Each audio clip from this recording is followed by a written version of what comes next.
السلام علیکم ناظرین، آپ دیکھ رہے ہیں بول نیوز کی خصوصی ٹرانسمیشن مارکہ حق کے حوالے سے، اور میں ہوں آپ کے ساتھ پلوش شاہ محمود۔ میں ہوں ارباب جہانگیر، اور آج ہم 10 مئی میں داخل ہو چکے، اور یہ وہ تاریخ ہے جس میں بنیان مرصوص کی کامیابی کا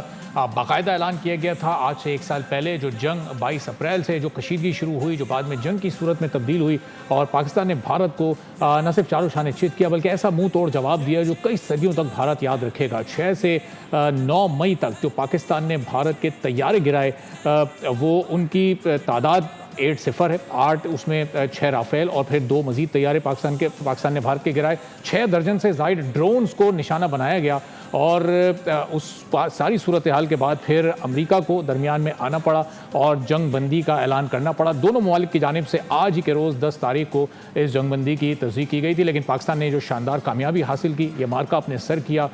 دنیا نے دیکھا، دنیا کے میڈیا نے اس کو کور کیا، اور آج تک اس بارے میں بات کی جاتی ہے۔ جب بھی امریکی صدر ڈونلڈ ٹرمپ کبھی بھی کوئی خطاب کرتے ہیں تو وہ اس جنگ کا ضرور تذکرہ کرتے ہیں، اور وہ نمبر بڑھتے بڑھتے اب ان کی زبانی تو وہ 11-0 تک پہنچ چکا ہے، جو کہ پاکستان کے آفیشلز کے مطابق 8-0 ہے، جس میں 6 رافیل جن پر بڑا غرور تھا بھارت کو، وہ بھی شامل ہیں۔ تو اب ذرا گفتگو کرتے ہیں اور انہی یادوں کو تازہ کرتے ہیں۔ معزز مہمان ہمارے ساتھ موجود ہیں، خرم شہزاد صاحب ماہر ہیں بین الاقوامی امور کے، بطول راجپوت صاحبہ سینئر اینکر پرسن ہیں، تجزیہ کار ہیں، بول کی اسد نظامی صاحب سینئر اینکر پرسن ہیں، تجزیہ کار ہیں، افسا کومل صاحبہ بھی ہمارے ساتھ موجود ہیں، سینئر اینکر پرسن ہیں، تجزیہ کار ہیں۔ خرم صاحب، آپ سے ذرا گفتگو شروع کرتے ہیں کہ آج سے 1 سال پہلے 22 اپریل کو یہ سارا معاملہ شروع ہوا، اور یہ 22 اپریل سے 10 مئی تک کا جو سفر تھا، تو کتنی اہمیت پاکستان کی اس درمیان میں دنیا میں بڑی، پاکستان کی دفاعی صلاحیت کس طرح سے کھل کر دنیا کے سامنے آئی، جو پہلے بھی دنیا کو اندازہ تھا لیکن شاید بھارت کو اندازہ نہیں تھا اس بات کا؟ بالکل، یہاں پہ میں واشنگٹن کی بات کروں گا۔ آج سے 2 ہفتے پہلے جب یہاں پہ پریزیڈنشل جو وائٹ ہاؤس کورسپونڈنٹ ڈنر تھا، میں وہاں پہ موجود تھا، اور میری وہاں پہ سینئر امریکن آفیشل سے بات ہوئی۔ یہاں پہ جو انٹرنیشنل جرنلسٹ تھے اور واشنگٹن بیسڈ سینئر جرنلسٹ تھے، ان کے ساتھ پاکستان سے متعلق بات ہوئی، تو ان کا یہی کہنا تھا کہ دنیا کو کسی چیز کا پاکستان کے بارے میں پتہ ہو نہ ہو، ان کو ایک چیز کا پتہ ہے کہ ایک دنیا میں جگہ ہے جس کا نام ہے اسلام آباد۔ تو اس حوالے سے اس جو مارکہ ہوا بھارت کے ساتھ، جس کو بھارت کو شکست ہوئی، یہاں پہ واشنگٹن میں آپ کسی بھی تھنک ٹینک کی اسٹڈی اٹھا کے دیکھ لیں، پچھلے 1 سال میں آپ کسی بھی ریسرچ پیپر کی، اس کے اوپر ریسرچ پیپر تک لکھے گئے اس جنگ کے اوپر، کیونکہ واشنگٹن میں کہا جاتا ہے کہ یہ ماڈرن وارفیئر کی سب سے انوکھی وار ہے، کہ جس میں فضائیہ نے آپس میں مقابلہ کیا، اور ایک ایسی فضائیہ جس کو اپنے اوپر ناز تھا، اس کو جو ہے وہ شکست ہوئی اس چیز کے اوپر، ٹیکنالوجی کی بیس کے اوپر، کہ جو انفارمیشن اور ٹیکنیک یوز کی گئی وہ ماڈرن وارفیئر میں ایز این ایگزامپل استعمال ہوتی ہے، اور اس کا بارہا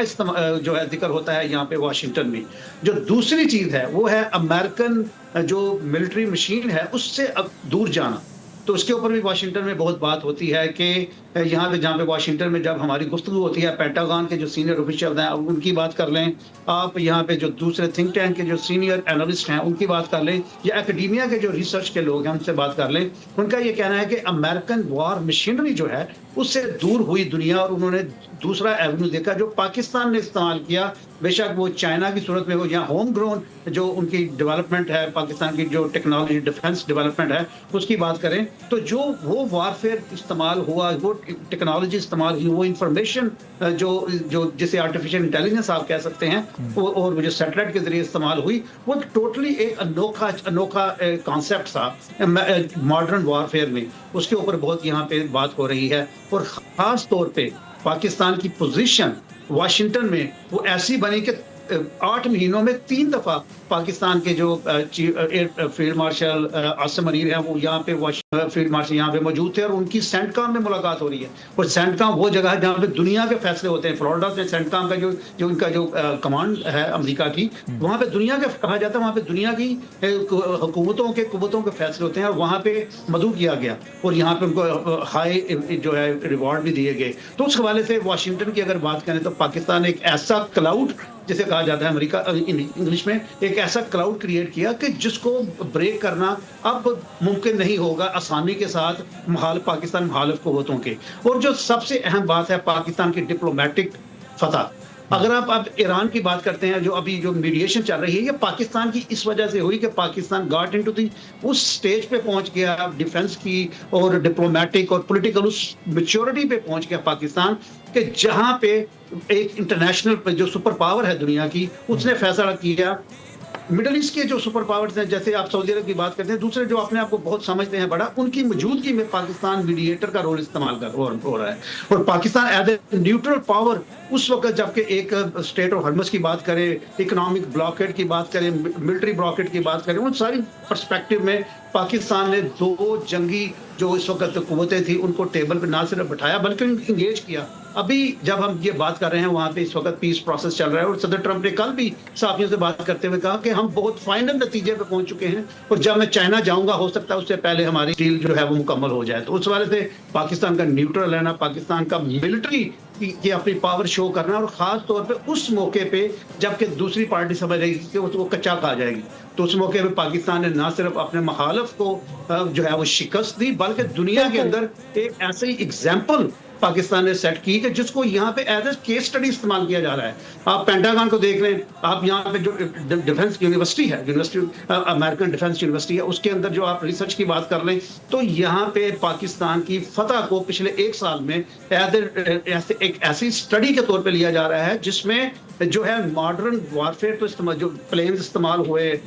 لوگ استعمال ہوئے لیکن اس کے ساتھ ساتھ جو ٹیکنالوجی کو یوز کرنے کا جو پاکستان نے میتھڈ یوز کیا